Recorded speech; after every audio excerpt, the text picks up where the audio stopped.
గర్భవతి ఆవు బాధ. మదనపల్లె అనే పల్లెటూరిలో రామయ్య, సీతమ్మ అనే భార్యాభర్తలు ఉన్నారు. రామయ్య రోజూ పొలం పనులకు వెళ్లేవాడు. వాళ్లకి 2 అబ్బాయిలు. రామయ్య ఇంకా సీతమ్మ వాళ్ల పిల్లలు తమలాగా కష్టపడకూడదని అనుకున్నారు. వాళ్లని బాగా చదివించి ఉన్నత స్థాయిలో చూడాలి అనుకున్నారు. దానికోసం ఎంత కష్టమైనా పర్వాలేదు అనుకున్నారు. రామయ్య పొలం పనులకు వెళ్తే ఎక్కువ డబ్బులు రావడం లేదు అని పక్కనే ఉన్న టౌన్కి కూలి పనులకు వెళ్లేవాడు. ఇంకా సీతమ్మ ఇంటి పనులకు వెళ్లేది. రామయ్య, సీతమ్మ వాళ్ల శక్తికి మించి పనులు చేసేవాళ్లు. అలా కొన్ని సంవత్సరాల తర్వాత వాళ్ల పిల్లల్ని ఇంగ్లీష్ మీడియం స్కూల్లో చేర్పించారు. Suresh, do you know, today in our class we have learned how to make a rainbow in a glass. Oh really? Very interesting. Can you teach me to do the same? Sure, but you need to buy me a chocolate in return. Sita, చూసావా మన పిల్లలు ఇంగ్లీష్లో ఎలా మాట్లాడుతున్నారో? వీళ్ళని ఇలా చూస్తుంటే నా కష్టం అంతా మాయమైపోయిందే. అవునయ్యా, నిజమే. వీళ్ళకి మన దిష్టే తగిలేలా ఉంది. సీత, వచ్చే నెలలో మన పెళ్లి రోజు వస్తుంది కదా. నీకు కట్టుకోవడానికి మంచి చీరే లేదు. నీకొక మంచి పట్టు చీర కొంటానే. అదేం వద్దయ్యా. ఎందుకు ఇప్పుడు అనవసరమైన ఖర్చు? మన పిల్లలకి మంచి బట్టలు కొందాం. వాళ్ళ బట్టల్ని చూసి కొంతమంది పిల్లలు ఎగతాళి చేస్తున్నారంట. అలా రామయ్య, సీతమ్మ వాళ్ళ చిన్న చిన్న కోరికలను చంపుకుని ఎంతో కష్టపడి డబ్బులను కొంచెం కొంచెం కూడబెట్టి పిల్లలకి ఏదీ తక్కువ చేయకుండా అన్నీ సమకూర్చారు. పిల్లల్ని పట్నంలో పెద్ద చదువులు చదవడానికి పంపించారు. రామయ్య, సీతమ్మలకి వయస్సు పైబడడంతో పాటు ఎక్కువ పనులు చేయటం వల్ల తరచూ వాళ్ళకి అనారోగ్య సమస్యలు వస్తూ ఉండేవి. కానీ ఆ విషయం వాళ్ళ పిల్లలకి చెప్తే ఎక్కడ బాధపడతారో అని చెప్పేవారు కాదు. కొన్ని సంవత్సరాలకి వాళ్ళ పిల్లలిద్దరికీ అమెరికాలో మంచి ఉద్యోగాలు వచ్చాయి. కానీ సురేష్, రాజేష్లు అమెరికాలోనే వాళ్ళకి నచ్చిన మంచి ఆస్తి కలిగిన అమ్మాయిలను పెళ్లి చేసుకున్నారు. వాళ్ళ అమ్మా నాన్నల గురించి చెప్తే వాళ్ళ పరువు పోతుందని భావించి వాళ్ళ తల్లిదండ్రులు చనిపోయారని వాళ్ళ భార్యలకి, అత్తామామలకి చెప్పారు. ఇంకా కొంతకాలానికి వాళ్ళు రామయ్య, సీతమ్మలకి ఫోన్ కూడా చేయటం మానేశారు. ఏంటయ్యా, పిల్లలు ఫోన్ కూడా చేయడం మానేశారు? వాళ్లతో మాట్లాడి ఎన్ని రోజులైందో. ఊరుకోవే, వాళ్ళేమన్నా మనలాగా ఖాళీగా ఉంటారా ఏంటి? అమెరికాలో ఉద్యోగం చేస్తున్నారు. ఎన్ని పనులుంటాయో వాళ్ళకి. అయినా వాళ్ళని ఈ రోజు ఇంత గొప్ప స్థాయిలో చూస్తుంటే చాలా సంతోషంగా ఉంది. ఇన్నాళ్ళు పడ్డ కష్టాలన్నీ మర్చిపోయాను. వీలు చూసుకుని వాళ్ళే ఫోన్ చేస్తారులే. పిల్లల్ని బానే వెనకేసుకొస్తావు. వచ్చే సంవత్సరం వాళ్ళకి పెళ్లిళ్ళు చేయాలి. మంచి సంబంధాలు చూడు ముందు. కొన్ని రోజుల్లోనే రామయ్య అనారోగ్యంతో చనిపోయాడు. వాళ్ల కొడుకులకి కబురు పంపినా రావడానికి కుదరడం లేదు. కార్యక్రమానికి డబ్బులు పంపిస్తాము, బాగా జరిపించండి అన్నారని విన్న సీతమ్మ చాలా బాధపడింది. ఏంటయ్యా, నన్నిలా ఒంటరిదాన్ని చేసి వెళ్ళిపోయావు. ఎవరికోసమైతే మన జీవితంలో చిన్న చిన్న సంతోషాలన్నీ పక్కన పెట్టి వాళ్ళకి మంచి జీవితం ఇద్దామని వాళ్ళని చిన్నప్పటి నుండి ఒక్క మాట కూడా అనకుండా వాళ్ళకి కావలసినవన్నీ ఇచ్చామే. నా పిల్లలు అని వెనకేసుకొచ్చావే. నువ్వు పోతే కనీసం నిన్ను ఆఖరి చూపు చూడటానికి కూడా రాలేదు. ఇలాంటి వాళ్ళ కోసమా మనం మన జీవితం అంతా త్యాగం చేసింది? నేను ఒక్కదాన్నే ఒంటరిగా ఎలా బతకాలి? ఇన్నాళ్ళు నాతోనే ఉండి ఒక్కసారిగా ఒంటరిదాన్ని చేసి వెళ్ళిపోయావు. ఆ దేవుడు తొందరగా నన్ను నీ దగ్గరకు తీసుకువెళ్లాలని ఎదురు చూడటం తప్ప నేనేం చెయ్యగలను? సీతమ్మ ఒంటరితనానికి అలవాటు పడిపోయింది. తనని పలకరిస్తే తనకి ఏ సహాయం చేయాల్సి వస్తుందో అని ఎవరూ పలకరించేవారు కాదు. సీతమ్మకి ఒంట్లో ఓపికున్న రోజు వండుకొని తినేది, ఓపిక లేని రోజు ఆకలితో పడుకునేది. అలా కొంతకాలం గడిచింది. ఒకరోజు సీతమ్మ ఉదయాన్నే లేచి ఇంటి బయటకు వచ్చింది. తన ఇంటి ముందు ఒక ఆవు కూర్చుని ఉండటం చూసింది. ఆ ఆవు చాలా బలహీనంగా ఉంది. దాని ఒంటి నిండా గాయాలు కూడా ఉన్నాయి. ఇంకా అది గర్భంతో ఉంది. సీతమ్మ దాని పరిస్థితి చూసి జాలి కలిగి దానికి తాగడానికి నీరు, తినడానికి గడ్డి పెట్టింది.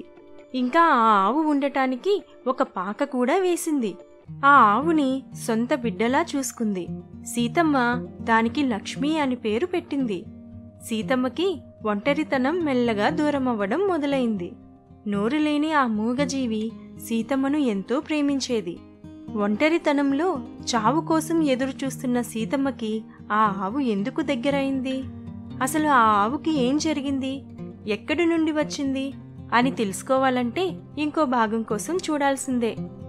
ఈ వీడియో మీకు నచ్చితే లైక్ చేసి ఫ్యామిలీ అండ్ ఫ్రెండ్స్కి షేర్ చేయండి. ఇలాంటి మరిన్ని ఇంట్రెస్టింగ్ కథల కోసం మా ఛానల్ని తప్పకుండా సబ్స్క్రైబ్ చేయండి. గర్భవతి ఆవు బాధ 2వ భాగం. ముందు భాగంలో ఏం జరిగిందో చూశారు కదా. ఒకవేళ చూడకపోతే లింక్ డిస్క్రిప్షన్లో ఉంది. ఇంకా పైన రైట్ సైడ్లో ఉన్న ఐ సింబల్ని క్లిక్ చేసి చూడండి. ఇక మరి కథలోకి వెళ్దామా? అలా ఒంటి నిండా గాయాలతో సీతమ్మ దగ్గరికి వచ్చిన ఆ గర్భవతి ఆవు కొన్ని రోజుల్లోనే కోలుకొని పూర్తిగా ఆరోగ్యంగా తయారైంది. సీతమ్మ ఆవుని చూసి ఎంతో సంతోషించింది. కానీ సీతమ్మకి ఒక భయం పట్టుకుంది. ఎవరైనా ఆ ఆవు మాది అని వస్తే తను మళ్ళీ ఒంటరి అయిపోతుంది అని. స్వామి, నా భర్త నాకు దూరం అయ్యి పిల్లలు వదిలేసి నేను ఒంటరిగా చావు కోసం ఎదురు చూస్తున్నాను. అప్పుడే లక్ష్మి ఎక్కడి నుండి వచ్చిందో గాని అది నా ఆఖరి రోజుల్లో నాకు తోడుగా ఉంది. నాలో సంతోషాన్ని నింపింది. దయచేసి నా లక్ష్మిని నాకు దూరం చేయకు స్వామి అని సీతమ్మ దేవుణ్ణి వేడుకుంది. ఆ రోజు రాత్రి సీతమ్మ లక్ష్మిని తలుచుకుంటూ నిద్రపోయింది. దయారాం, కరుణ ఇద్దరూ భార్యాభర్తలు. వాళ్ళిద్దరూ చిన్న పాల డైరీ ఫామ్ని నడుపుతూ ఉంటారు. దయారాంకి తన పేరులో ఉన్న దయాదాక్షిణ్యం తనలో లేవు. ఇంకా కరుణకి జాలి, కనికరం అంటే ఏంటో తెలీదు. దయారాం ఇంకా కరుణ అతి తక్కువ సమయంలో కోటీశ్వరులు అవ్వాలని కలలు కనేవారు. అందుకోసం ఎన్నో తప్పుడు మార్గాలను ఎంచుకునేవాళ్ళు. ఒరేయ్, ఏంట్రా వారం అంతటికీ సరిపెట్టాల్సిన గడ్డిని ఒక్కరోజే వేశారు? ఇలా అయితే నేను ఈ డైరీ ఫారాన్ని అమ్మేసి మీతో పాటు నేను ఇక్కడే పనిచేయాలి. అయ్యగారు క్షమించండి, ఇంకోసారి ఇలా జరగకుండా చూసుకుంటాం. సరే, ఇంకెప్పుడు ఇలా చేయకండి. దయారాం తన దగ్గర ఉన్న ఆవులకి, గేదెలకి ఎంతో ప్రమాదకరమైన ఇంజెక్షన్స్ ఇచ్చేవాడు. వాటికి ఆకలి ఎక్కువ వేయకుండా ఉండటానికి ఒక ఇంజెక్షన్, పాలు ఎక్కువ ఇవ్వడానికి ఇంకో ఇంజెక్షన్. తన దగ్గర ఉన్న ఆవులకు, గేదెలకు రోజూ తినే ఆహారం వల్ల వాటికి వచ్చే పోషకాల కంటే ఎక్కువ పోషకాలను హై డోస్ ఇంజెక్షన్స్ రూపంలో వాటికి ఇచ్చేవాడు. ఇలా చేయడం వల్ల వాటికి వేసే ఆహారానికి అయ్యే ఖర్చు కన్నా తక్కువ ఖర్చు అవుతుంది కనుక అలా చేసేవాడు. కానీ ఆ మూగజీవులు ఎంతో నరకాన్ని అనుభవిస్తూ వాటి బాధను ఎవరికీ చెప్పుకోలేక ఎంతో రోధిస్తున్నాయి. ఏరా సత్తి, అన్నీ సరిగ్గా చేశారా? అమ్మగారు, అన్నీ సరిగ్గానే కలిపాము. వాళ్ల దగ్గర ఉన్న పాలను క్యానుల్లో సగం వేసి ఇంకో సగం నీళ్లు కలిపి అందులో పాలు చిక్కగా ఉండటానికి కొన్ని రసాయనాల్ని కలిపేవారు. అలా చేయడం వల్ల పాలు ఎంతో చిక్కగా, రుచిగా ఉండేవి. కానీ దానివల్ల ప్రజల ఆరోగ్యానికి ప్రమాదం అని తెలిసినా డబ్బు సంపాదించడమే వాళ్లకి ఎంతో ముఖ్యమైనది. దయారాం తన దగ్గర ఉన్న ఆవుల్ని బాగా పాలు ఇచ్చేంత వరకు ఉంచి అవి పాలు ఇవ్వడం మానేశాక వాటిని సంతలో అమ్మేసేవాడు. అదే సంతలో ఆరోగ్యంగా ఉన్న ఆవులను, గేదెలను కొని తన డైరీ ఫారంకి తీసుకువెళ్లేవాడు. అలా లక్ష్మిని కూడా కొని తీసుకువెళ్లాడు. అప్పటికే లక్ష్మి నెల గర్భవతి. కానీ ఆ విషయం వాళ్ళకి తెలియలేదు. అక్కడికి తీసుకువెళ్లినప్పటి నుండి లక్ష్మికి మంచి ఆహారం లేదు. ఇంజెక్షన్లు వేసేవారు. లక్ష్మి ఎంతో నరకం అనుభవించింది. అలా కొంతకాలం గడిచాక లక్ష్మి గర్భంతో ఉందని కరుణకి తెలిసింది. సతీ, సతీ, ఏంటిది? ఈ ఆవు గర్భంతో ఉన్నట్టుంది. కొనే ముందు చూసుకోవడం తెలీదా? కనీసం ఇది పాలైనా సరిగ్గా ఇస్తుందా? అమ్మగారు క్షమించండి, కొనేటప్పుడు బానే ఉంది, పాలు కూడా సరిగ్గా ఇవ్వడం లేదు. ఆ మాట వినగానే కరుణ కోపంతో లక్ష్మిని కర్రతో చాలా క్రూరంగా కొట్టింది. ఆ దెబ్బలకు లక్ష్మి ఎంతో పెద్దగా అరుస్తూ ఏడుస్తూ ఉంది. ఒరేయ్ సత్తి, ఈ రోజు నుండి ఇది పాలిస్తేనే తినడానికి ఏమైనా పెట్టు, లేదంటే వట్టి నీళ్ళివ్వు. అలాగే అమ్మగారు.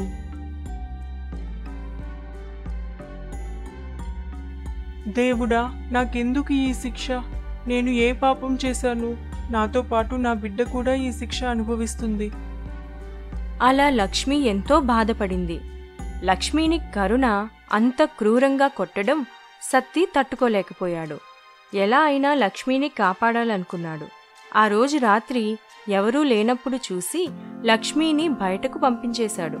ఆ విధంగా లక్ష్మి అక్కడి నుండి బయటపడింది. రెండవ రోజు ఒక సంతలో లక్ష్మికి రామయ్య సీతమ్మలు కనిపించారు. వీళ్ళని ఎక్కడో చూసినట్టుంది. లక్ష్మి చిన్నగా ఉన్నప్పుడు ఒక గుంతలో పడిపోతుంది. కాళ్ళకి దెబ్బలు తగిలి పైకి రాలేకపోతుంది. అప్పుడే అటువైపు వెళ్తున్న రామయ్య సీతమ్మలు గుంటలో పడి ఉన్న లక్ష్మిని చూసి కాపాడుతారు. సీతమ్మ లక్ష్మీ కాలికి పసరు రాసి కట్టుకడుతుంది. లక్ష్మి చిన్నతనంలో జరిగిన విషయం సీతమ్మకు గుర్తులేకపోయినా లక్ష్మికి బాగా గుర్తుంది.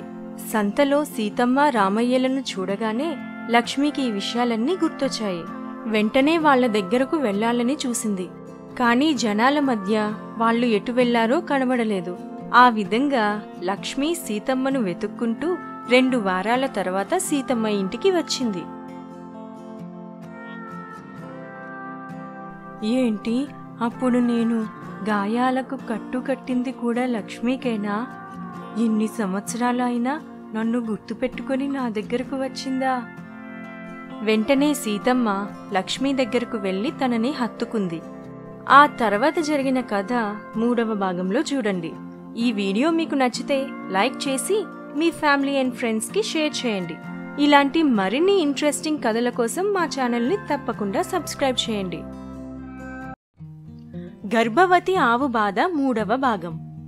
అలా సీతమ్మకి తనకి వచ్చిన కల ద్వారా లక్ష్మి గురించి తెలుసుకుంది. అప్పటి నుండి సీతమ్మ లక్ష్మిని తన సొంత బిడ్డలాగా చూసుకుంటూ గతాన్ని మర్చిపోయి సంతోషంగా కాలం గడుపుతుంది. ఏరా సత్తి, నిజం చెప్పు, నువ్వే కదా ఆవుని పంపించేశావు? నిజం చెప్పు, లేదంటే ఆవులకి ఇచ్చే ఇంజెక్షన్ నీకు ఇస్తాను. ఇంకా నువ్వు ఏమైపోయావో కూడా ఎవరికి తెలీదు. నీ ప్రాణం మీద నీకు ఏమాత్రం ఆశ ఉన్నా నిజం చెప్పు. అయ్యా, నన్ను క్షమించండి. అమ్మగారు ఆ ఆవుని గర్భవతి అని కూడా చూడకుండా కొడుతుంటే చూడలేక ఎక్కడ ఆ ఆవు చనిపోతుందో అని బాధ కలిగి పంపించేశాను. నన్ను క్షమించండి అయ్యా. ఏంటి, పంపించేశావా? ఈ డైరీ ఫారం నీ తాతదనుకున్నావా పంపించడానికి? ఆ ఆవుని ఎంత పెట్టుకున్నావో తెలుసా నీకు? ఆ ఆవు డబ్బులు ఎవరిస్తారు? నువ్విస్తావా? అమ్మగారు, నా దగ్గర అంత డబ్బు లేదమ్మా. ఇంకెప్పుడు ఇలా జరగకుండా చూసుకుంటా. ఈ ఒక్కసారికి క్షమించండమ్మా. ఇలాంటివి మా దగ్గర చెల్లవు. ఇస్తే డబ్బులు ఇవ్వు, లేదంటే ఆ ఆవుని వెతికి తీసుకురా. అంతవరకు నీ కూతురు మా దగ్గరే ఉంటుంది. అలా కరుణ ఇంకా దయారాం సత్తిని బెదిరించడంతో సత్తి ఏమీ చేయలేక ఆ ఆవుని తీసుకువస్తానని చెప్పి తన కూతురిని అక్కడే విడిచిపెట్టి వెళ్లాడు. కొంతకాలం తరువాత లక్ష్మికి లేగదూడ పుట్టింది. సీతమ్మ ఆ దూడకి సీత అని పేరు పెట్టింది. సీతమ్మకి ఆ మూగజీవులే ప్రపంచం అయిపోయాయి. తను బ్రతకడానికి ఒక కారణంగా మారాయి. ఒకరోజు సత్తి లక్ష్మిని సీతమ్మ ఇంటి దగ్గర చూశాడు. సత్తికి తన కూతురు మళ్లీ దక్కుతుంది అని ఒక పక్క సంతోషం, ఇంకో పక్క మళ్లీ ఆ ఆవుని నరకంలోకి పంపించాల్సి వస్తుంది అనే బాధ. కాని సత్తి తన కూతురే తనకి ముఖ్యం అని అనుకున్నాడు. వెంటనే దయారాం ఇంకా కరుణలకి ఆ ఆవు ఎక్కడ ఉందో చూపించి తన కూతుర్ని తీసుకుని వెళ్లిపోయాడు. రెండో రోజు దయారాం సీతమ్మ ఇంటికి వెళ్లాడు. ఆ ఆవు తనదని తప్పించుకొని వచ్చింది అని సీతమ్మకు చెప్పి తను ఆ ఆవుని తీసుకువెళ్ళిపోతానని చెప్పాడు. దయారాం మాటలు విన్న సీతమ్మ ఎంతో బాధపడింది. బాబు, నువ్వు వయస్సులో నాకన్నా చిన్నవాడివి, కానీ నీ కాళ్ళు పట్టుకుంటా. నాకంటూ ఎవరైనా ఈ ప్రపంచంలో ఉన్నారంటే అది ఈ మూగజీవులే. ఇవి లేకుండా నేను బ్రతకలేను. దయచేసి వదిలేయ్ బాబూ. సీతమ్మ దయారాం కాళ్ల మీద పడి బ్రతిమిలాడినా దయారాం ఏమాత్రం కనికరం లేకుండా లక్ష్మిని ఇంకా ఆ లేగదూడ సీతని బలవంతంగా లాక్కెళ్లాడు. ఆ విధంగా దయారాం లక్ష్మిని సీతని తీసుకువెళ్లిపోవడంతో సీతమ్మ ఎంతో ఏడ్చింది. అన్నం కూడా తినకుండా బక్కచిక్కిపోయింది. చుట్టుపక్కల వాళ్ళెవరూ సీతమ్మ ఎలా ఉంది అని చూడటానికి కూడా రాలేదు. ఒక పక్క లక్ష్మికి రకరకాల ఇంజెక్షన్లు ఇవ్వడం మొదలుపెట్టారు. తన బిడ్డ సీతని కూడా ఎంతో హింసించేవారు. దేవుడా, జీవితం మీద ఆశలన్నీ పోయి చావు కోసం ఎదురు చూస్తున్న నాకు ఆ లక్ష్మిని దగ్గర చేశావు. అన్నీ మర్చిపోయి ఆ ఆవు దూడలే నా సొంత బిడ్డలుగా అనుకొని నా ఆఖరి రోజులు సంతోషంగా బ్రతుకుతున్న సమయంలో మళ్ళీ నా నుండి దూరం చేశావు. నేను ఈ బాధని తట్టుకోలేకపోతున్నాను. దయచేసి నన్ను నీ దగ్గరికి తీసుకువెళ్ళు. ఆ తర్వాత కొన్ని రోజుల్లోనే దిగులుతో సీతమ్మ చనిపోయింది. డైరీ ఫారంలో నిద్రపోతున్న లక్ష్మికి కలలో సీతమ్మ చనిపోయినట్టు కనిపించింది. వెంటనే లక్ష్మి తనకి కట్టిన తాడుని తెంచుకొని సీతమ్మ ఇంటికి పరిగెట్టింది. తన వెనకే సీత కూడా వెళ్ళింది. అమ్మా, ఎంత పని చేశావమ్మా. నన్ను అమ్మలా చూసుకున్నావు. చనిపోవాల్సిన నన్ను నా బిడ్డని ఆదరించి బ్రతికించావు. ఇప్పుడు నన్ను ఒంటరిదాన్ని చేసి వెళ్ళిపోయావా? చూసావా సోమయ్య, ఆ ఆవు దూడలు ఎంత ఏడుస్తున్నాయో. సీతమ్మ సొంత కొడుకులు కూడా ఎంతలా ఏడవరు. వాళ్ళకి ఫోన్ చేస్తే కనీసం ఫోన్ కూడా తీయడం లేదు. అవును, వాళ్ళకన్నా ఆ మూగజీవులే నయం. కార్యక్రమం ఆ ఆవు లక్ష్మితోనే చేయిద్దాం. సీతమ్మకి లక్ష్మి దహన సంస్కారాలు చేసింది. ఇదంతా ఆ ఊరిలో ఉన్న ఒక అబ్బాయి వీడియో తీసి యూట్యూబ్లో పెడతాడు. ఆ వీడియో ఎంతో మంది మనసుల్ని కదిలిస్తుంది. ఆ వీడియో ఎంతో వైరల్ అయ్యి ఒక న్యూస్ ఛానల్ దృష్టికి వెళ్తుంది. ఆ న్యూస్ ఛానల్ వాళ్ళు అసలు ఆ సీతమ్మ ఎవరు, ఆ ఆవు దూడలకి సీతమ్మకి సంబంధం ఏంటి, సీతమ్మకి పిల్లలు ఉన్నారా అని ఒక ప్రోగ్రాం టెలికాస్ట్ చేశారు. ఆ ప్రోగ్రాంలో సీతమ్మ కొడుకుల ఫోటోలు కూడా వేశారు. ఆ ప్రోగ్రాంని సీతమ్మ కొడుకులు పెళ్లి చేసుకున్న వాళ్ల భార్యల కుటుంబ సభ్యులు చూస్తారు. సీతమ్మ కొడుకులు వీళ్లే అని గుర్తిస్తారు. రాజేష్, సురేష్ల భార్యలు వాళ్ళు చేసిన పనికి వాళ్ళని అసహ్యించుకుని వాళ్ళ దగ్గర నుండి వెళ్లిపోయారు. రాజేష్, సురేష్లు వాళ్ళు చేసిన తప్పుకి ఎంతో బాధపడ్డారు. ఆ వీడియోని అందరితో పాటు చూసిన దయారాం ఇంకా కరుణ ఆ మూగజీవుల ప్రేమను చూసి ఆశ్చర్యపోయారు. వాళ్ళు ఎంత పెద్ద పాపం చేస్తున్నారో తెలుసుకున్నారు. వాళ్ళ దగ్గర ఉన్న ఆవుల్ని హింసించడం మానేసి ప్రేమగా చూసుకోవడం మొదలుపెట్టారు. లక్ష్మిని, సీతని కూడా తమ దగ్గరే ఉంచుకుని జాగ్రత్తగా చూసుకున్నారు. చూసారా, రాజేష్, సురేష్లు ఎంత పెద్ద తప్పు చేశారో. తల్లిదండ్రులు ఎంతో కష్టపడి వాళ్ళ ఆశలను, ఇష్టాలను చంపుకొని పిల్లల్ని ప్రాణంగా పెంచుకుంటారు. అలాంటి తల్లిదండ్రుల్ని పెద్ద అయ్యాక ఉద్యోగం అని, లైఫ్ అని, సెటిల్ అవ్వాలి అని వాళ్ళని పట్టించుకోకుండా వాళ్ళు చనిపోయాక వాళ్ళ విలువ తెలుసుకుని బాధపడితే ఏం లాభం? వాళ్ళు ఉన్నప్పుడే వాళ్లతో సంతోషంగా గడిపి వాళ్ళకి సంతోషాన్ని ఇవ్వడమే వాళ్ళకి మనం ఇచ్చే పెద్ద బహుమానం. ఒక మూగజీవి చూపించే ప్రేమ మనుషులుగా మనం చూపించలేమా? హాయ్ ఫ్రెండ్స్, ఈ వీడియో మీకు నచ్చితే లైక్ చేసి మీ ఫ్యామిలీ అండ్ ఫ్రెండ్స్కి షేర్ చేయండి. ఇలాంటి మరిన్ని ఇంట్రెస్టింగ్ కథల కోసం మా ఛానల్ని తప్పకుండా సబ్స్క్రైబ్ చేయండి.